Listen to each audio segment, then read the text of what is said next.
जय जगन्नाथ पिलाने आज देखा plus 3 second year third semester पर पॉलिटिकल साइंस रो कोर 5 यूनिट 1 रो सिलेक्टेड लॉन्ग क्वेश्चन देखा सिलेबस हिसाब रे 100% एग्जाम रे आसीबार बहुत संभावना रहिबो देखिबा एवं ता सहित इंटरनल रे मध्य 100% आसीबो देखिबा discuss the AIIMS of religious nationalism in the study of nationalism in India.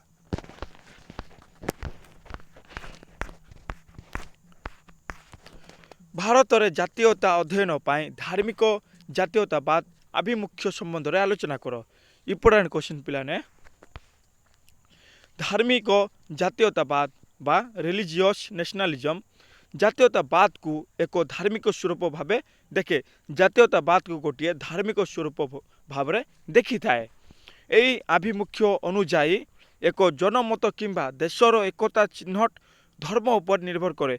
यह बा यही आभिमुख्य अनुजाई कहुचे गोटे जनमत बा लोक मानकर मत किंबा देशर एकता बा समस्त मिसिक रे यूनिटी जा कहुए इंग्राजी एकता चिन्हट धर्म उपरे बा धर्म उपरे निर्भर करि थाए।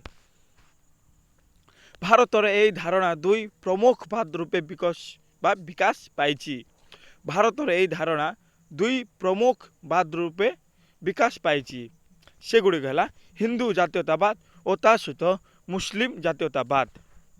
1 मार्क पचारि पारे पिलाने हिंदू जातीयतावाद और मुस्लिम जातीयतावाद प्रमुख बाद दुईटी प्रमुख बाद है। धार्मिक जातीयता एक विवादास्पद और संकटजनक धारणा कारण यह जातीय एकता धार्मिक सह अवस्थान और सांप्रदायिक शांति पाए भी घातक। यही आभिमुख्यर अतिरिक्त प्रचार देशर सांप्रतिक दुर्बलता बढ़ाई पारे। यही आभिमुख्यर अतिरिक्त प्रचार जहाँ देशर सांप्रतिक दुर्बलता को बढ़ाई पारि थाए बा बढ़ाई पारे चांस अच्छी मे भी चांस। एबे देखिबा भारत रे जातीयता अध्ययन पाई धार्मिक जातीयतावाद रे आभिमुख्य कौन कौन अच्छी पॉइंट हिसाब रे देखिबा। पॉइंट 1 है पिलाने 1 नंबर होची धर्म उपर आधारित जातीय परिचय कौन। यही आभिमुख्य धर्म को जातीयतार मूल आधार भावे बुझाए। यही आभिमुख्य धर्म को जातीयतार मूल आधार भावे बुझे। धर्म एठारे एक सांस्कृतिक बल नुहे धर्म एठारे गोटे सांस्कृतिक बल नुहे पिलाने बरं जाति गठन अभिजातीय बा अविभाज्य अंश भाव में विवेचित होता है। यह गोटे जाति सांस्कृतिक बल नुहे बरं जाति गठनर अविभाज्य अंश भाव में विवेचित देखा जाए। 2 देखिबा हिंदू जातीयता कौन अच्छे। यही धारणा अनुसार कहुचे भारत एक पौराणिक हिंदू राष्ट्र। भारत गोटे हिंदू राष्ट्र पिलाने हिंदू धर्म संस्कृति और ऐतिह्य को जातीय चिन्ह भाव में देखा जाए। हिंदू धर्म ता सहित संस्कृति और ऐतिह्य को जातीय चिन्ह नेशनल चिन्ह बोली भावे देखा जाए। द्वितीय स्वाधीनता आंदोलन पर यही धारणा बेसी गुरुत्व नहीं थिला। द्वितीय स्वाधीनता आंदोलन पर ही यही धारणाटी बेसी गुरुत्व नहीं थिला। जातीय स्वयं सेवक संघ RSS जातीय स्वयं सेवक संघ कहुए ओडिया रे यही धारणा को अग्रसर करथिले। 3 देखिबा मुस्लिम जातीयता कौन। मुस्लिम जातीयता कौन यही धारणा अनुजाई मुस्लिम माने भिन्न एक जाति जहाँ हिंदू मान सहित एक राष्ट्र रे थिबा संभव नुहे। मीन्स फॉर एग्जांपल यह 2 राष्ट्र तत्वर 2 नेशन थ्योरी आधार होची और यही धारणा आधारित हो पाकिस्तान सृष्टि होता। मीन्स टिके फॉर एग्जांपल हिसाब रे बुझिया पिलाने देख भारत स्वाधीनता न हेबा पूर्व मुस्लिम माने थिले ता सहित हिंदू माने थिले मिलीमिशी करथिले किंतु भारत और पाकिस्तान भाग भाग हो जिबारु जेते सबु पाकिस्तानी थिले से सबु पाकिस्तान को पलैले एवं हिंदुस्तानी बा हिंदू लोक मैंने भारत ही रहिले ताही कह जाउची मुस्लिम तांको धर्म को बा तांकर जा अच्छी इम्पोर्टान्स देला एवं हिंदू धर्म को इम्पोर्टान्स देला। ଏହା ହିଁ କୁହାଯାଉଛି। 4 ଦେଖିବା ଧାର୍ମିକ ସଂସ୍କୃତିକୁ ଜାତୀୟ ସଂସ୍କୃତି ଭାବେ ବିବେଚନା।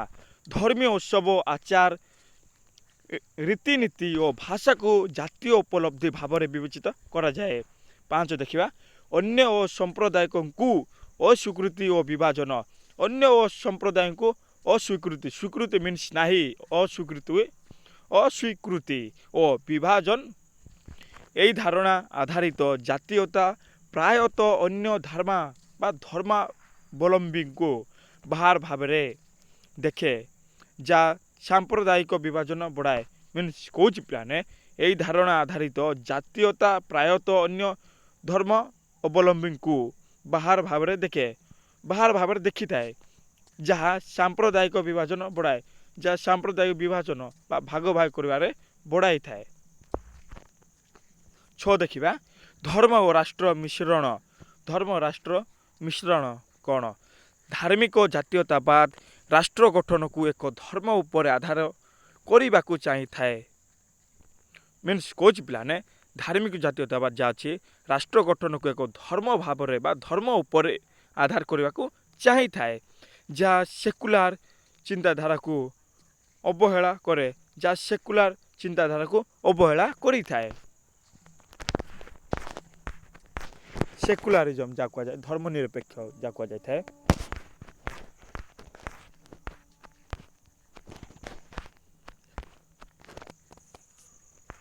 ଏବେ ଦେଖିବା 7 ନମ୍ବର ଐତିହାସିକ ପୁନଃ ବ୍ୟାଖ୍ୟା।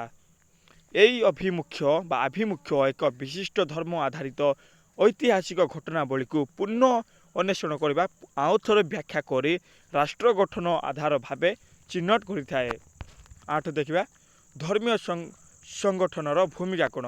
ରାଷ୍ଟ୍ରୀୟ ସ୍ୱୟଂସେବକ ସଂଘ ବା RSS ଯାହା ଅଛି, ବିଶ୍ୱ ହିନ୍ଦୁ ପରିଷଦ। ପିଲାମାନେ ଏସବୁ 1 ମାର୍କରେ ପଚାରିପାରେ। ବିଶ୍ୱ ହିନ୍ଦୁ ପରିଷଦ VHP, ଜାମିଆତ ଉଲେମା ଏ ହିନ୍ଦୁ ପ୍ରମୁଖ ସଂଗଠନ ଏହି ଧାରଣା ପ୍ରସାର କରିଥିଲେ। 9 ନମ୍ବର ଦେଖିବା ପାର୍ଥକ୍ୟ ଓ ବିଭାଜନକୁ ଅନୁମୋଦନ। ଧାର୍ମିକ ଆଭିମୁଖ୍ୟ ବେଳେବେଳେ ଧର୍ମ ଆଧାରିତ ଅସ୍ମିତା ଅନ୍ୟ ଦେଶ ବିଭାଜନକୁ ସମର୍ଥନ କରେ, ଯେପରି ଭାରତ ପାକିସ୍ତାନ ବିଭାଜନ, ଭାଗ ହୋଇଗଲା ଭାରତ ପାକିସ୍ତାନ। 10 ଅନ୍ୟ ଧର୍ମ ପ୍ରତି ଅସହିଷ୍ଣୁତା। ଧାର୍ମିକ ଜାତୀୟତା ଏକ ଧର୍ମକୁ ଅତ୍ୟନ୍ତ ମୁଖ୍ୟ ଉତ୍ସ ଭାବେ ବୁଝିବାରୁ ଅନ୍ୟ ଧର୍ମ ବା ସମ୍ପ୍ରଦାୟ ପ୍ରତି ଅସହିଷ୍ଣୁତା ଦେଖାଯାଏ। ସହିଷ୍ଣୁତା ନାହିଁ ପିଲାମାନେ, ଅସହିଷ୍ଣୁତା ଦେଖାଯାଇଥାଏ। 11 ଧାର୍ମିକ ପରିଚୟ ଉପରେ ଭିତ୍ତି କରି ରାଜନୈତିକ ଅସ୍ତିତ୍ୱ କ'ଣ ଅଛି? ଧାର୍ମିକ ଜାତୀୟତା ଏକ ଧାର୍ମିକ ଗୋଷ୍ଠୀକୁ ରାଜନୈତିକ ଅଧିକାର ଏବଂ ତା ସହିତ ଅସ୍ତିତ୍ୱ ଦାବି କରିବା ଉପାୟ ଭାବରେ ବ୍ୟବହାର କରିଥାଏ। 12 ଦେଖିବା ଧାର୍ମିକ ଉତ୍ସବ ଏବଂ ଆନ୍ଦୋଳନର ମିଶ୍ରଣ କ'ଣ? ଗଣେଶ ଉତ୍ସବ ଏବଂ ତା ସହିତ ଶିବାଜୀ ଉତ୍ସବ ଭଳି ଧାର୍ମିକ ପର୍ବ ଓ ଐତିହାସିକ ଚରିତ୍ର ମାନେ ଜାତୀୟ ଚେତନା ପ୍ରସାରରେ ବ୍ୟବହୃତ ହେଲେ ଗଣେଶ ଉତ୍ସବ ପାଳନ ହୋଇଥାଏ ଏବଂ ତା ସହିତ ଶିବାଜୀ ବା ଶିବ ଭଗବାନଙ୍କ ଉତ୍ସବ ହୋଇଥାଏ। ଭାଗବତ ଗୀତା ଓ ଧାର୍ମିକ ଗ୍ରନ୍ଥର ଉଦ୍ଧୃତ କ'ଣ? ଜାତୀୟ ଜାଗରଣ ପାଇଁ ଧାର୍ମିକ ଗ୍ରନ୍ଥ ମାନେ ସେଗୁଡ଼ିକ ହେଲା ଗୀତା, ରାମାୟଣ ଓ ବ୍ୟବହୃତ ହେଲେ।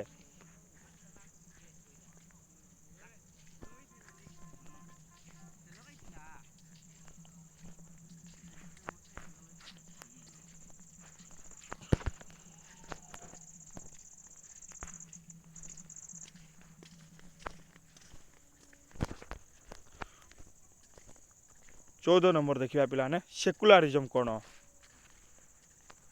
ସେକୁଲାରିଜମ୍ ବିପରୀତ ଧାରଣା।